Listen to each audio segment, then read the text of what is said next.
And hello, everyone. My name is Alexander Mazukas. I'm working as senior developer here in Proactive. And today we have something very exciting for you, Azure API Management. Yay. Abdel, would you like to tell us about who you are and what you are doing here? Yeah, absolutely. So hello, everybody. My name is Abdel Rahman. I work as a solution architect at Proactive.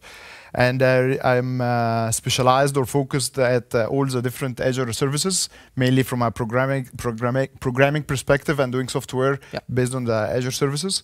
And yeah, as you said, we are excited today to show API management, which is a very nice tool for handling APIs within an organization. This is really awesome. And you might not know, but I'm looking for your questions here on the chat, so feel free to ask anything, and we can interrupt Abdel as he shows us around stuff and how he does it. So, microservices, APIs, chaos. How do we integrate that in one API? Can you show us? Exactly. So let me just start with a presentation here. I will just put it on the screen and do the intro. So yeah, as you said, that API, every organization now have a lot of APIs. Whenever you are doing integrations with different partners, customers, providers, most of the time you are communicating through APIs and doing different calls, HTTP calls.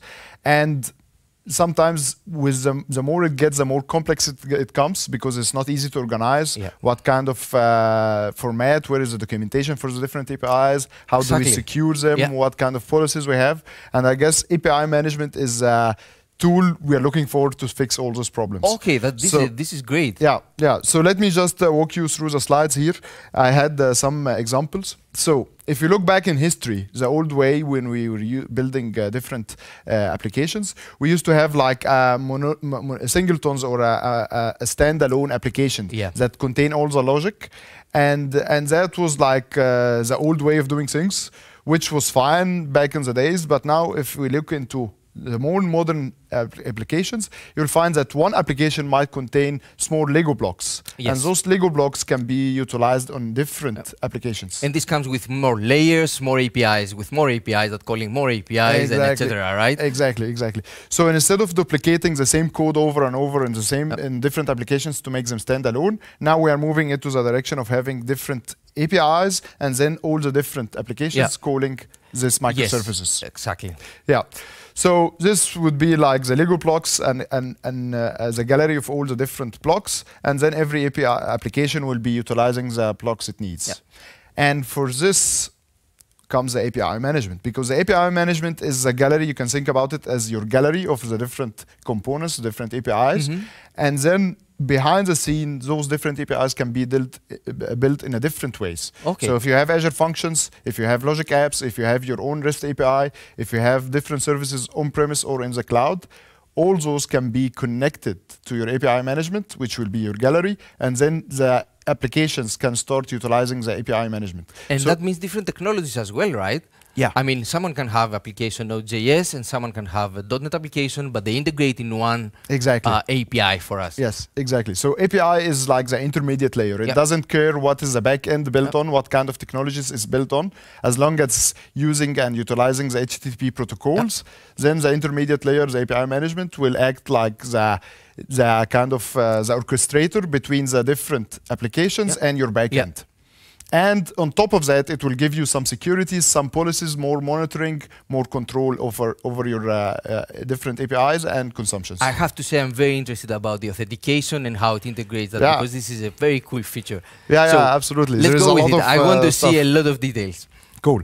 So let's recap a little bit. So as we said here, that again, same point, different applications, different clients using different backends, and then the API management comes. So what does the API management do? It's a way for publishers on the right-hand side and developers to communicate together. So as a publisher, I would like to have I need different things. I need to have to do an abstract of my API, to somehow be able to connect all my backends, secure it, monitor it, and analyze it, and make it more as a product that I do to the different partners and different developers. And then this is taken from the organization perspective. As an organization, we build the different APIs. We need somewhere to push the APIs and publish them to the different consumers.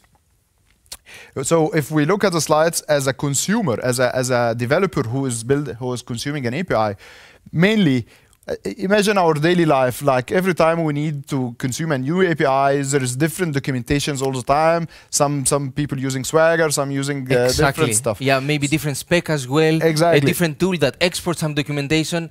And we need to integrate that. I mean, we have the need. And most of the time there is also some delay because you're sending to the organization, please provide the documentation, you get the email, you go through it, and you cannot really try it because it's just a static document. Yes. So what the API management does for us, it's actually giving us a developer portal where as a developer you can just log in, see the different APIs, go through the documentation, automatically generated for you, and then try it out and see how it works. This is also coming. But apart from that, it also gives you a very nice way to discover new APIs. Because let's say you are a developer sitting in an organization, and now you are in the start of building a new API. Maybe you can go back to your API gallery and see if anyone have already started this process. So instead of building the same API over and over, if you have one place to discover the different APIs, you can just utilize your colleagues' work. Okay, so it includes that searchability, so you can actually reuse parts and say, okay, this has been created and before, and you can just utilize it. This is great because it gives you a full overview. That's really great. Yeah, exactly. So as a consumer for the API on the slides, you can see that you can discover new APIs, you can learn about them through the documentation, try them easily, get support, and also download the SDKs and samples from the developer portal. Yep. So should we dive in and let's dive in and see now something really, really awesome. All right. So I actually now going to the developer to Azure portal now. And I have already created an API management for us because I have to be honest, sometimes it takes some time to build it. So if I go to the dashboard, go to the API section, and go to the developer I have created here, you can see that the APIs are. So this is an empty API management created for us from now scratch. we haven't added anything on our API container, and this is waiting for us to add something. So add we some can more use stuff, yes. And I can see they have an Echo API service as well there, so we can, I guess, use it to see the ping it. Yeah, so the Echo API is kind of a Microsoft way as an example to give you a way to understand how the API management works. So it's like a predefined API for you to look at. Okay, so this is a starting point if you want to see what you have with a fresh container. Yes. Okay. So now you will be using this interface if you are the publisher to the API. You will be the administrator to the API. So we're now like in the role of publishing an API. So let's go through the API management. So on the left-hand side here, you will see the different properties that you can configure for the API management, which we will go through some of them today. But then if I select the APIs, we can start by adding a new API. And then you have different options. So let's say if you already have built a new Azure Functions that you would like to plug in, you can see that there is an out-of-the-box integration to Azure Functions, Logic Apps.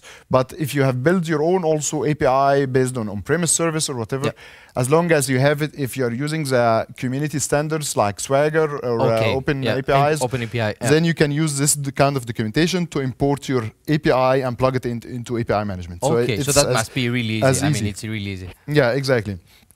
So, but I will start by doing a mock. So let's say I'm a publisher to a developer, to an API, and you will be consuming this API. So we will start by discussing the different requirements, and then eventually we will need some kind of a signature, agreement. So this is the agreement. Okay, we can build the agreement with a mock without even having an API. Without even writing any single line of code. That's amazing. Let's see how we can do that. So I will start by creating a blank API. I will call it mock. And I have to say that since maybe I should duplicate my screen instead of, because I cannot see it here.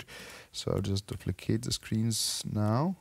And now I can see it here now as well. Perfect. So I will just make a mock service, let's say that, and I will give it a mock API. So now this will be the holder for my API. Whenever you're calling the host, the URL, you will be using this URL.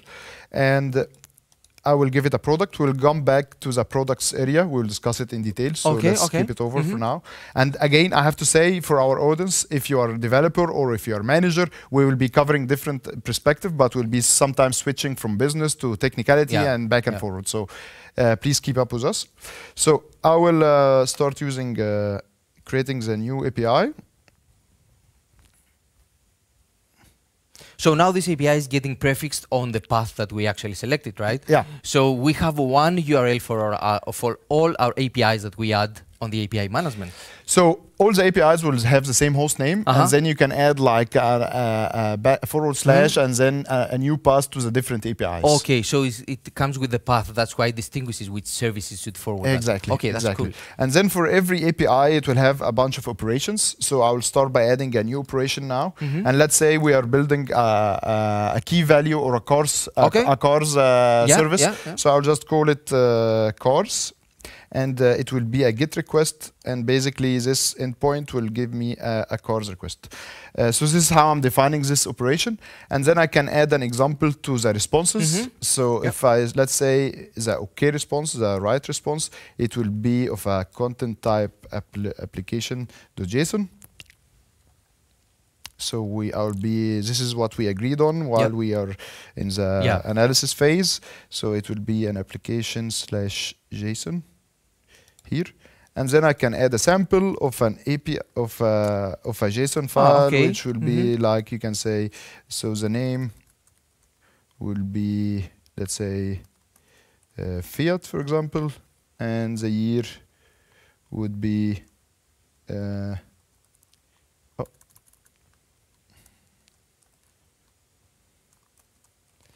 2017, for instance.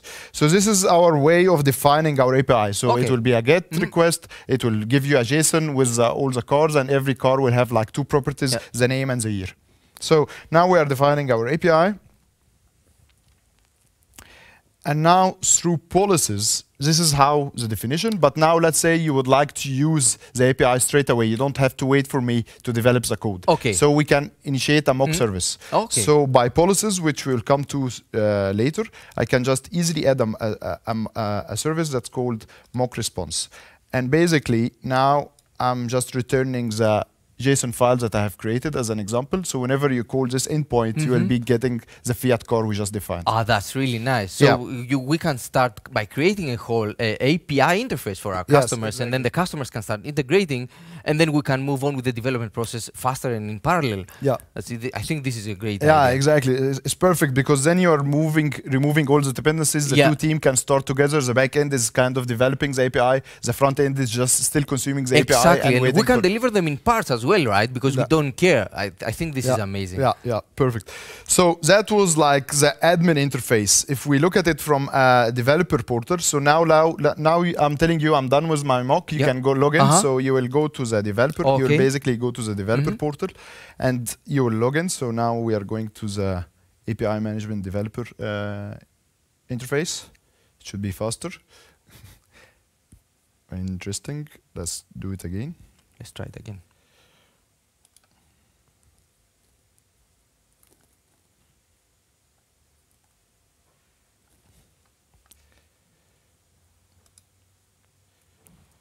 Okay, maybe I just need to connect to the internet because something went wrong with the internet here. So I'm doing it again.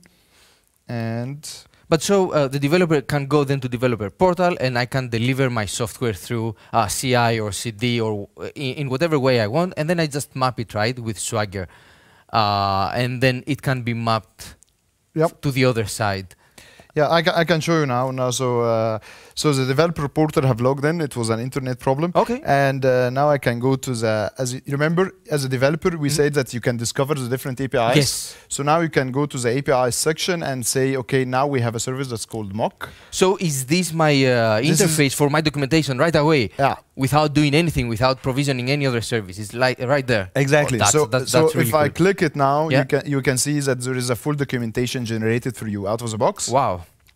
saying, okay, this is a mock, this is a CARS, and to use it, you can just use this endpoint, and you will need some headers keys, and then basically this is the response. If you want to try it, again, this is not a static documentation. It's something that you can actually use because you can easily click the try button, and now you can do a call, and you will get a response back with your fiat, and you can start calling this endpoint and develop your application. I think it's really cool. I can think of so many cases that we actually need that, from integration tests and other parts. Also the process, helps the process, but also the integration test on the life cycle of the product, right? Redirecting services to mocking and do different stuff. Absolutely. They were hard to do. Exactly. So this is one of the benefits that API management comes with. It's loosely coupling the API from the backend, because let's say also if you have a developer, a production environment or a test environment, you can just plug and play in the different URLs without having to worry about, and the clients will still be using the same URL. I think it's amazing. I think it's amazing. Yeah. So that's great. So now we did the first demo, mocking and testing it. Let's say now, okay, I'm done with the mocking. I'm ready with my API, and I would like to plug in my real interface. So let's do that.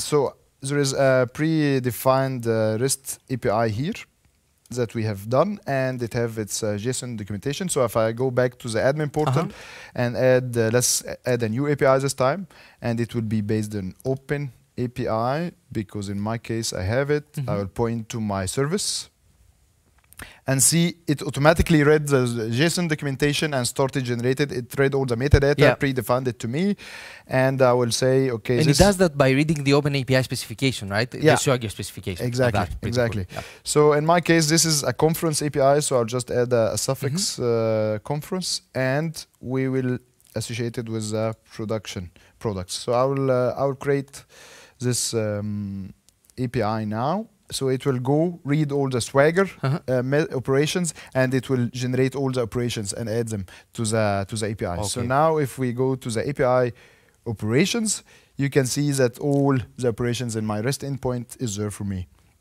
And now you can do management if you want, depending if you want to do other policies and add other processing, right? As we did before with the mocking. Exactly. You can, for example, go to the different operations, add different parameters, change how it is. Okay. And the same as in the developer portal, as an administrator, you can also test it from the test tab here. So it is exactly the same scenario. You just add the different parameters, send the request, and you will get a response back. That's really cool. But this time it's based on the back end and not a mock service. Yes. Which is, it's really cool. Really cool. So let's say it again from the developer perspective. Now that I have published the new API, let's see if it will be available for me. So if I go now, the demo conference starts to appear. I can go to it and I can do the same. I can go to speakers, try it out, and then I would get the same response. I think that looks really great. And as I can see from the headers, right, from this application, then there is a lot more depth to it. It's not just putting some endpoints out there or some product. You can actually, as you said, productize the application and make containers like products. This is your product, and you can see it there, and you can see that in the portal as well. Yeah, absolutely. Which is really, really good. Yeah. Totally agree. Okay, so now as a publisher, I'm actually not satisfied, because if you look into the JSON here, it's actually setting some metadata, telling about which technologies that I'm using. So let's say as an administrator, I would like to have this kind of information. Another thing is that you can see in the URL that it's pointing to my backend. So it's and actually it's not pointing to the API management really. So how do I fix this? The API management give us policies. So if I go as an administrator and go to all operation, I would like to add some policies. So you can add operations to you can add policies to all operations at the same time. You don't have to go to each one of them and add that. Oh, that's exactly great. The policies have different scopes. We'll go through them in the slides. Okay. But you can put a policy on the operation level, on the API level, on the product level, and on all the API management makes levels. the management really much more easier, right? Because if you're going to remove those two headers that you saw, for example, you don't want to do it in each one of them individually. Totally agree. Exactly. So let's go through the interface here. So the front end is basically defining all the policies that you will define, okay, if you need more parameters, if you need to add parameters when you are calling the API. So this is the front end area where you add it. Inbound is basically before sending the request to the back end. If it should have any wrappers, if it should have do any transformations. For example, let's say the back end is expecting XML, but the front end is taking JSON. Here you can just add a quick policy that will convert the JSON to XML and send it back to the back end. That's pretty cool. If you can do that complex operations, I think this is really great because you can integrate it with old products as well and push it as new APIs. It's a lot of it's very easy and intuitive, and you can avoid a lot of work with just going through a wizard by dragging and drop different operations and policies. So in my case, in the outbound, whenever I receive the response from the backend, I would like to hide some stuff. So I'll just add policy, and you can set headers here, but I'll just go directly to the code in the manifest. This is a manifest, and I will add a predefined configurations that I already prepared. So if I go to the outbound area and just format it in a nicer way. And this is something that we can find the documentation, right? Yeah, all the policies you can find the documentation for them on Microsoft. So basically what I'm saying here is that I would like to replace the header that's called x-powered by to delete it. I don't want to show it. I don't want to show which version of ASP that I'm showing. And also I would like to go through all the response bodies and replace the backend URL to my own URL. So in my case, my URL would be conferences, this URL. So I'll just replace it with the right URL here.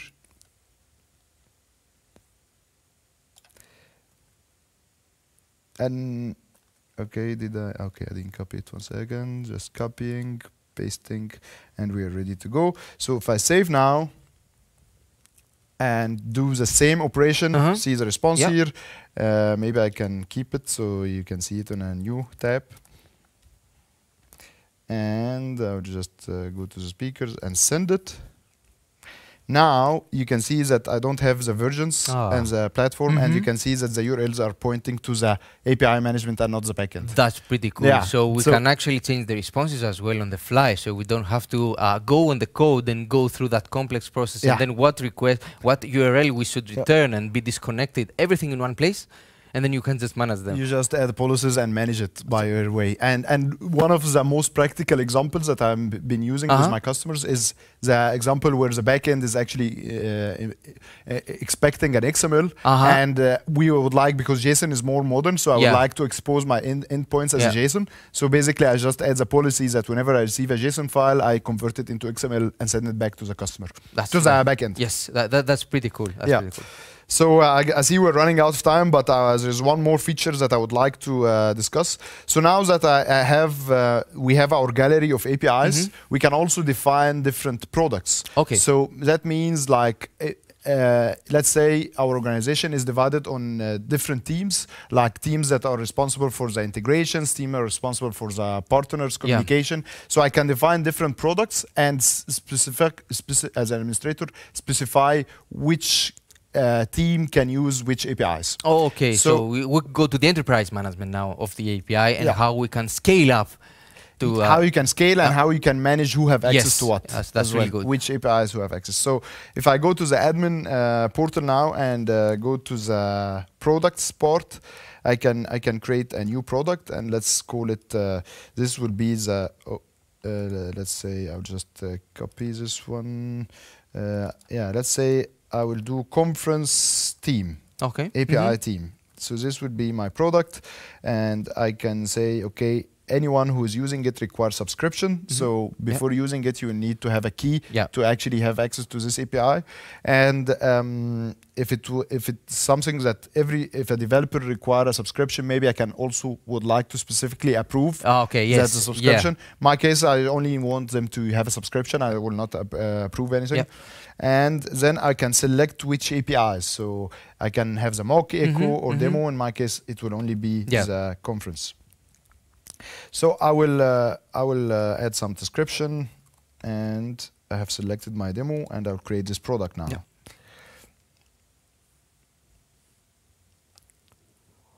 And now, as a developer, if I go back to products, you can see I'm logged in as an administrator, so I can see all the products. Yep. But if you log in as a developer, you can easily see that now we have the conference API team, and it only have access to this API, and I can subscribe and get a key to actually use this API. That's really cool. So now, whenever I'm calling the conference API, I can just use those pre-generated keys, add them to the header, and start actually consuming the API. That's pretty powerful. So it's some kind of a security layer that you can add on top of. And it's a very common security layer, right? I mean, most of the APIs, they use that way to just not throttle access, but have a specific access layer among products. And you can do it on the product level, which is really powerful. You can also add an open API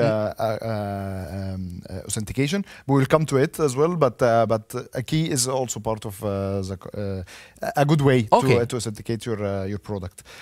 Okay, so let's say as an administrator, you only want to limit how many times the conference API team can use your API. Okay. Because maybe you have a consumption plan and you have resources that you're using every time the API is called, so you would like to limit it down.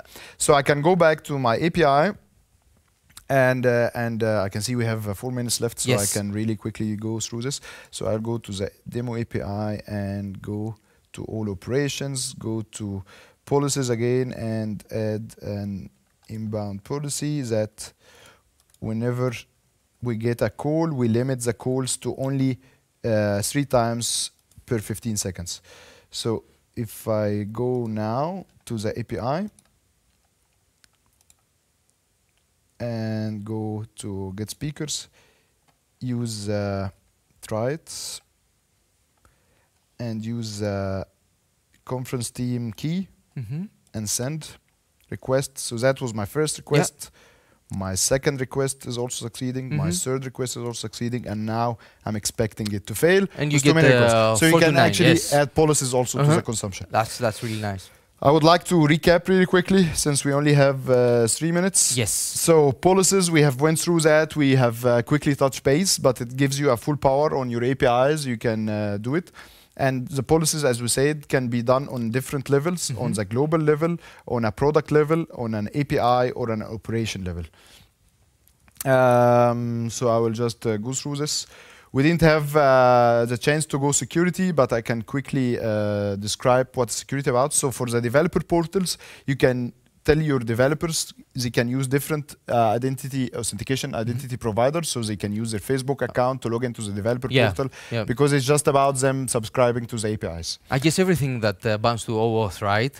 It can just plug in. If you are actually authorizing your gateway or your API, in the slides here you can see you have multiple options. You can use the keys, which we just demoed. You can also use OAuth2, OpenID Connect, certificates, IP filtering, and different approaches. So and in the back end you can use different approaches as well, like certificates or VNet integrations or IP filtering. That's pretty cool. Yeah, so as we said, we're running out of time. Is there any questions, by the way? Do we have any questions? There are no questions here. Okay. I would actually stop you to answer the questions, but I think we are good. Either we are doing a great job, either we are not doing a great job at all. You never know. As they say, exactly. Great. But you can spend just half a minute just show us a bit about versioning as well, because versioning is also very important on the API. I'm sorry, but I don't think versioning is a very big topic, and I don't think we can cover it in. We only have 1.5 minutes, but I have good slides that we can go through quickly. So this is the things that when you publish a new API from a business perspective, you're looking for. So for example, you would like to decouple the back end from the front end, and the API we have seen that it does that through mocking, versioning, and revisioning. Mocking and revisioning we didn't do. You would like to have your APIs discoverable and be able to see that. This is happening through the developer portal. We have went through that. And you would like to secure your APIs. We have seen that you can rate your limits and quota. So you also would like to handle spikes. You can do that because you can do auto-scaling for API management. And high performance, you can integrate with Redis cache. So every time you receive a request, you can either look it up from the cache or just call the backend as well. So it adds a lot of performance. Yeah, so I'm sorry this went very quickly at the end, but we ran out of time, I guess. I hope this was a good presentation of API management. It's very, very great tool for the modern way of doing technologies. I mean, as we said, as we started, all the APIs all the applications are based on APIs, so it's a good way to organize your endpoints. I think this was great. Thank you very much for the presentation and showing us all those awesome stuff. If anyone has any question, and they can reach us afterwards on the emails that they are on the invitations, yeah, feel free to do that. And I would like to quickly add that we at Proactive we are also doing an Azure training for developers. So if you're a customer for Proactive and have some developers, we would love to get you in for free for 3 hours for an introduction on how to develop Azure. So thank you very much. Have a great evening. Thank you.